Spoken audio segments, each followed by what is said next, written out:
2, 1. Oh, there's the cavern, and we are back online. And we start with the delegation portion of the 2.1, Sawmill, Grande Prairie, and then Joe is going to represent him. I don't know, Joe is on the camera or on the phone. But Joe, you have 5 minutes to speak, and then maybe council have any question to ask for that your proposal. Oh, Joe. Thank you. Thank you, sir. Good morning to all, Madam Mayor and Council. First, let me thank you for the invitation to speak to you this morning. Can you hear me well? Yeah. Yep, okay. As outlined in my email of January 31st, we at the Sawmill Grande Prairie find ourselves in an unenviable position. Although I speak today on my behalf, I'm sure there are others in the hospitality industry who find themselves in similar or near similar positions. As outlined in my email, I seek relief of current and future penalties for unpaid taxes of 2020 and moving forward until we are able to get current with taxes. Now, please understand, I am not seeking a reduction in actual taxes, but simply the cancellation of incurred penalties.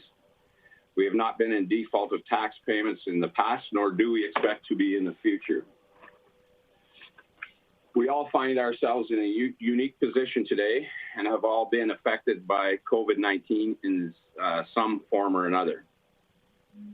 This is a situation nobody could have predicted and led to virtually impossible to facilitate business financial planning. We have had no choice in our ability to operate at all, nor to operate in a limited capacity. I need not remind you that the hospitality industry is a challenging at best of times, let alone currently.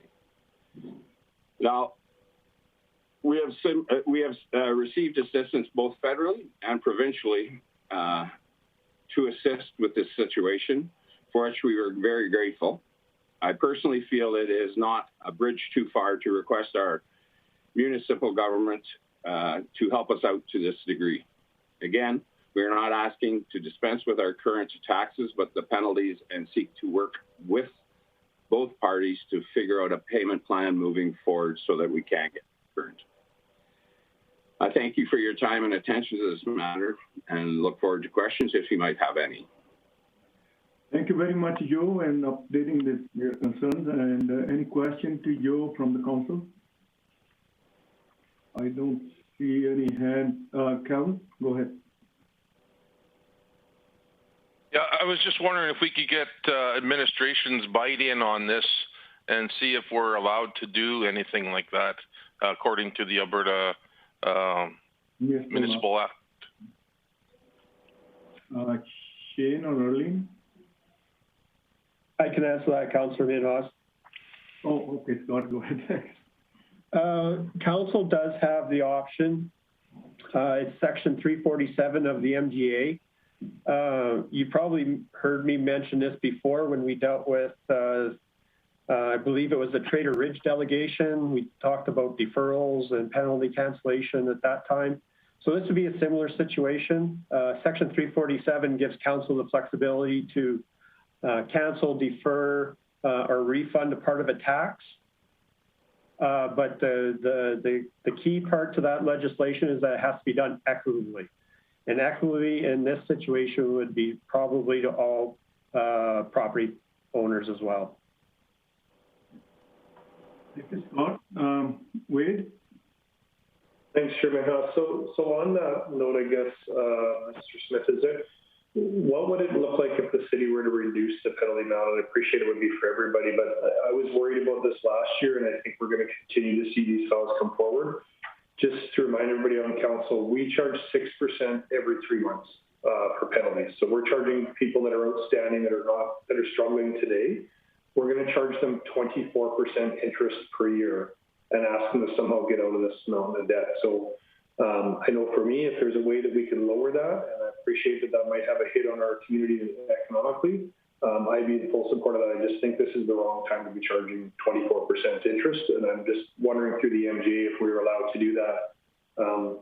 Are we allowed to say we want to charge 2% interest every every 90 days is a penalty for now, and then in a year review it, and if we get through COVID and people get back on their feet, could we change it back to 6% at some other point in time? Councillor Minhas, as you may remember, last year for COVID, we canceled the May 2020 penalty and the July 2020 penalty in order to extend the due date to August 31st. So the penalties that would have been applied after that were September and January. The next scheduled penalty will be May 1st, I do believe, and then for arrears, it would be September after that. Council does have the option. We could revise the penalty bylaws or the tax due dates, similar as we did last year, and we would bring that forward depending on what any motions may come out that council may wish to do. So council does have the flexibility of amending penalty bylaws. Thank you, sir. So if I can just clarify that, so I fully understand. So we've already basically said no to any penalties that were last year, but the penalties that were for the June quarter and the January quarter would be showing up on like Mr. Atkins and anybody else that hadn't paid statements at this point? So Councillor Minhas, yes, that would be correct. So on the sawmill property that Mr. Atkins inquiring about, there would have been a penalty in September on any unpaid taxes, and then there would have been a penalty in January because we would have reverted back to the previous penalty bylaw as December 31st was, January 1st essentially starts the new year. Okay. May I speak to that, Mr. Chair? So Joe, I've got a question for this. Like you're asking to take the penalty off January 1st, and that's the one, and the next one in September. Yeah, if I could speak to that a little bit there. As you know, June, July, and August are traditionally slow months of the year for the hospitality industry. Our restaurant in particular really sees that. And due to restrictions, we were down to about 60% of normal revenues, which are off basically quite a bit from normal day-to-day operations in the rest of the three quarters. However, we were gaining strength in September, October, November, and December, and realized a numerous amount of Christmas parties, et cetera. So we expected to be current before the end of the year. However, September and October we did see an uptick in business, but in early November we were again restricted to amount of people and our ability to carry out our Christmas parties. We not only lost all of our Christmas parties, they shut us down in the early part of December, so we had no revenue stream or any to speak of. Most of November, all of December, January, and to this day. We opened last Wednesday. I might add that we've had a fantastic 5 days of operation. Everybody was quite happy to get out and dine, et cetera, and we are quite grateful for that. But we were in absolutely no financial position to get caught up on the arrears, and hence this conversation today. So I know it's a unique situation and it's a unique request, but I feel that we are in unique times and it needs to be treated as such. And I thank you for your consideration in this matter. Thank you, Joe. Any other question for you? Or Wade? Go ahead, Wade. Thanks, Chairman House. Just, I know we didn't discuss this, and my apologies. I was trying to find my notes from it. So if I understand this correctly, I guess this would be for Mr. Smith. If they're in arrears and they can't go in an installment plan, is that correct? Like if they were in arrears at some point, we can't let them just go in a payment plan again. Is that correct, or? Chairman House, we'll enter into a payment plan. We have our monthly installment plan. For that,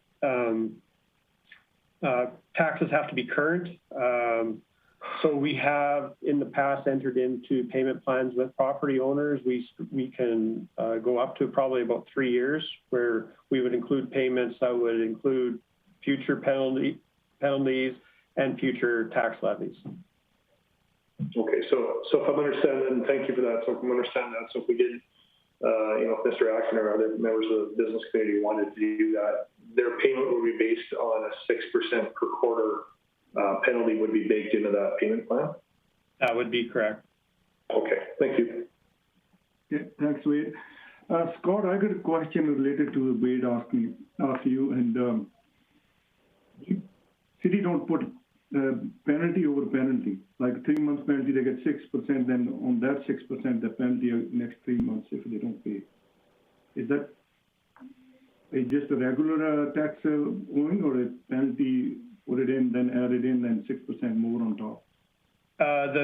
If I understand you right, Chairman Haas, the penalty would happen in the next year. So if a penalty was levied, let's say this May, there would be no penalty on the penalty, if I can explain this right, until January. Oh, okay. All right, thank you. Is there any other question from any councillor? If none, Joe, thank you very much for your telling us what your problems are, and we'll look into it after the meeting. I think Calvin will have the motion later on in the meeting. Thank you, Mr. Chairman. I appreciate your time. You have a great rest of your day. Okay, Wade? Thanks, Chairman. Just, I guess, another question for administration. Can we, and maybe it's not available at this time, but can we get an idea or a sense of scale of how many businesses are in this spot? Like, if we were to make a change, how is this going to impact our budget for 2021 or 2022 if we were to make a change on penalties specifically? Is there a lot of members in the community that would need this, or yeah, and then the impacts if we did make a change and what it could do to future budget? Okay, Shane, you can answer that. The precise number we would have to get I have to get a look at with Scott on how many that is. I can say, just looking at last year, that the penalty we waived last May was about $350,000. The penalty we waived in July was about $600,000. So we're about $950,000 that we waived last year. Penalties that we collected in September and January totaled about $1.1 million. If we were to project out this year and look at some deferrals for across the board, if we were to waive the May penalty, it would be about $400,000. If we waived the July penalty, it would be about $600,000. So if we were to waive penalties just going forward and possibly extending the tax deadline through the next 2 quarters, it would be about $1 million. Okay, and again, I just want to clarify, that's based on the 6% every quarter kind of number? Correct. Okay. Okay, Jackie? Yeah.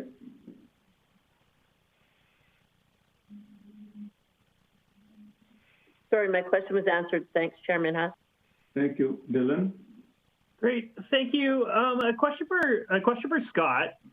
I'm just trying to figure out, in terms of equitability under the Act and the fact that we need to do this equitably, if council did decide that it would be equitable to only give penalty relief to certain classes of properties or certain types of business, for example, businesses that faced restrictions in the 3rd quarter of 2020.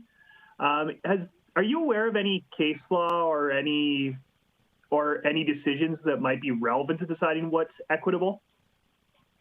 So in the past, we've had legal opinions on this equitability under this Section 347. Their opinion was equity would mean all property owners, commercial, residential. COVID's kind of taken us into uncharted waters with, the closures and so forth. So there hasn't been any case law in that regards. Where it becomes difficult is some of these properties are owner occupied, some are leased. It becomes difficult. I'll just put it that way. Yeah, and then if we did decide to navigate those difficult waters and only give tax relief to some sorts of properties, and another property owner that we didn't give tax relief to decided to challenge us and say, hey, it's not equitable, I deserve tax relief too, would their challenge go to the Assessment Review Board, or would it go straight to Court of Queen's Bench? I'm trying to figure out who bears the cost if people fight this, is frankly what I'm trying to figure out. Mr. Chairman, that would go straight to the courts, so Court of Queen's Bench. Okay, so it wouldn't clog up our ARB? No. Okay, thank you. Thank you.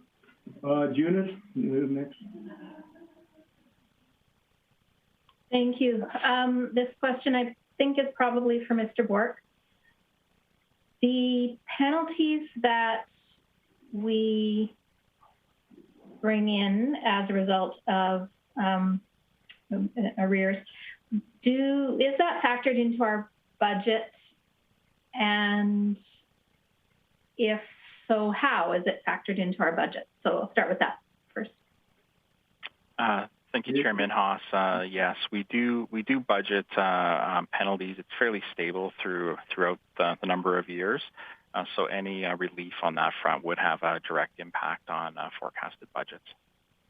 Okay. And my next question, is there another way that we could go about this? I'd appreciated Councillor Bressy's questions because it does seem fairly complex maybe to decide how to give some relief. But is there another way that we could go about it such that potentially we use the extra money that we are bringing in as a result of penalties, because I assume there would be some above what is otherwise expected because of the year we've faced. Could we use that overage to have a grant system for businesses that have experienced restrictions? And yeah, as I talk it out, it's awfully complex too. But do you see what I'm getting at? Thank you, Chairman Haas. If we were to head down that road, that's definitely something that I would want to seek some more specific legal advice on. I would say, though, that from a practical sense, there is an administrative burden the more complex we make programs. When we're looking at programs modeled on like we did last year, where we gave over $1 million of relief to the community, to people that needed it through waiving of or extending the deadline and waiving a few periods, that is administratively low cost to us, and something that we've successfully administered once. We could successfully administer again and have some known costs around it. Excellent, thank you. Jackie? Thanks, Chairman. I have a question for administration of Mr. Burke. Tell me, as Councillor Friesen mentioned, it's very difficult, in my opinion, and as she alluded to, determining who needs the support and who doesn't. So if a commercial owner, as Councillor Bressy was addressing, maybe us supporting, and or if we look at a tax class, some people within that tax class need support and some people don't. Is it realistic that we expect when people have an opportunity to forego penalties that they put their hand up and say, no, it's okay, I'm going to pay my penalties? We know that last year that we saw a majority of people still pay on time, even though it was extremely difficult for people. A majority of people still paid on time. So to determine through an application of, determining if they truly need support or not could be quite cumbersome. I guess I'm more headed down the road of, is there consideration given, Ms. Director Bork, for what this could look like once we see how the fourth quarter washed out for us? We know that through some savings, through our facilities not reopening, that we potentially could see an excess of revenue in certain facilities that aren't being supported right now by the city because they're simply not open. So if there's cost savings through people not being at work, et cetera, we will see that in the spring, in late spring. And I'm wondering, as you mentioned, I think it was a few $100,000 to forego the next stage of penalty. Maybe council has some consideration for looking to see what the actual, how the books look like in May when we see how the fourth quarter washed out, et cetera, or sorry, the first quarter washed out. And then maybe potentially we do consideration then. And I'm just wondering if administration has put any thought into what that could look like. Shane? Thanks, Chairman Haas. Based on our third quarter report to council, we were in the neighborhood of about $2 million. We were projected for year-end surplus. We're still finalizing the books for Q4, and that'll be late April or May. I am comfortable in saying that looking at a plan that waived future penalties for either May and July is something that was within what council and the city could afford. I don't have a precise number on what the final surplus from last year is going to be, but we are still projecting surplus. Those two periods would be within what we're estimating right now. Oh, thank you, Shane. Kevin O'Toole, you're next. Get your Okay. Yeah, I've got a motion that I'd like to make. I don't know how it will help Joel with the sawmill, but I would move the committee recommend council direct administration to bring back bylaw amendments and implement necessary procedures to, I got 3 items, establish August 31st, 2021 as the property tax deadline, and this includes both residential and non-residential.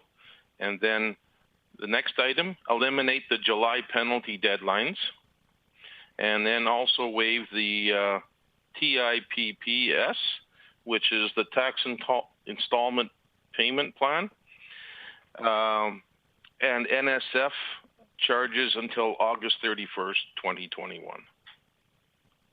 Thank you very much for the motion, and any comments on the motion? Wade? Thanks, Chairman House. I guess I'm probably going to be in support of this, but I just don't know if administration fully, I'd just be curious to see if administration fully understands what we're asking for, and I guess what timing of when we would see that report back realistically so we can make decisions on it. Shane, you have any answer for this? Thanks. So this is in line with what we administered last year. The key difference would be that this would only be waiving the July penalty. So as the motion stated, we would still be levying the May penalty, which would be based on last year. It would just be going forward past for the 2021 tax year. We have a good idea of what the costs would be based on last year. As you know, we had brought forward the line of credit because we were uncertain last year. We still have a smaller one, but in the end, taxpayers that could afford paid last year. We believe that that'll be similar this year, and so that really would be it's a way of the people that need it would have a chance to take advantage of it. The third part is key for us in adding flexibility for our taxation and assessment department when dealing with tips. It would give them that direction and support to be as flexible as possible to have payments plans made throughout the year. So this is something that we definitely could administer. The key difference being the May penalty from what we discussed last year. Thank you. Eunice, you have a question? No. Okay, so motion is on the table, and Shane has, I got a question, Shane, like, this motion would help to figure out what we penalty, and then still you answered Jackie's question earlier, after end of April, or maybe we'll know what surplus is, if you can, how much we can use the money from wherever. Is that motion is okay for that reason, or we need to be before that? I'm comfortable in saying that this is within what our projected surplus will be at this with the July level. So we're comfortable in that. I would just make it clear that this is different last year, and that there would be a May penalty going out for last year's arrears. Okay, thank you. Carolyn, can you read the motion again, please? Motion? Yeah. Committee recommend council direct administration to bring back bylaw amendments and implement necessary procedures to establish August 31st, 2021 as property tax deadline. This includes both residential and non-residential, and eliminate the July penalty deadlines, and waive the TIPPS sign-up fees and NSF charges until August 31st, 2021. Oh, thank you very much. So motion is on the table, and then I got a question. This motion, they bring it back to the council or to the committee? This would go right to council. Okay, great, thank you. So motion on table. Dylan, you have a question? Great, thank you. I'm just trying to understand. I think it's different in that last year we kept our property tax deadline in June as it usually is, but just didn't. I thought that's the way our bylaw worked. That was our deadline, and then we just didn't have penalties until August. Am I misremembering that? I think my understanding deadline is still June 30th, but it'll be deferred for 2 months. Is that? Chairman Haas, if I may, no, the deadline was extended to August 31st. Okay. Oh. And just Chairman Haas, just to add on where Councillor Bressie might be thinking of is that is the model that the county used last year. Gotcha. was to keep their deadline the same and waive penalties. Ours, we gave more certainty and extended the deadline. Gotcha. Thank you. Thank you. That's clarification. Kevin? Go ahead. And this is just to get things started. I would also like to see a little bit later on when we get some numbers to assess the situation. We are in dire straits here for some businesses, and I'd like to see if there's some other ways that we can support the businesses and residents. Okay. Thank you. So any other question on the motion? If it's not, all in favor? Oh, motion carried unanimously. Great. Thank you very much. So we've done 5.1 already, and now Shane, you are in the hook to director update, please. Thank you, Chairman Haas. My colleagues have covered a lot of what we've been working on in procurement and communications, but a couple other additional things I would add in are that the assessment notices have been mailed. The deadline for appeals is April 13th. Assessors have been fielding calls and are available to talk with property owners to discuss individual assessments. I would just also add some just further detail to what Director Miller talked about, that an online survey for the Activity and Reception Center in Smith is going out soon, likely this week. Some key things that they'll be looking for is types of activities and programming, as well as hours of operation, and also looking for some inclusivity and accessibility features that the community would like installed in that. So that'll be going out, and we'll let council know when that online engagement has begun. With that, though, I'll leave my update for today. Thank you for update. Any question for Shane for update? Looks like none. If it's none, for your delegation, I think we cover mostly. Do we need to do anything more, which is I need help on that one? None. All right, then we go to outstanding items. Shane, I don't think we have much, but we can. No, Chairman House. I would just update that there will be an update on item 1111 on advocacy on March 2nd. We're just looking at some different ways to resource this area, so it might not be the full motion, but we'll at least have an update for you on that date. And 1133 is proceeding as well. Yeah, thank you. So I'm looking for a motion for this. Eunice or Kevin and Jackie. Eunice, go ahead. Perfect. Move to accept.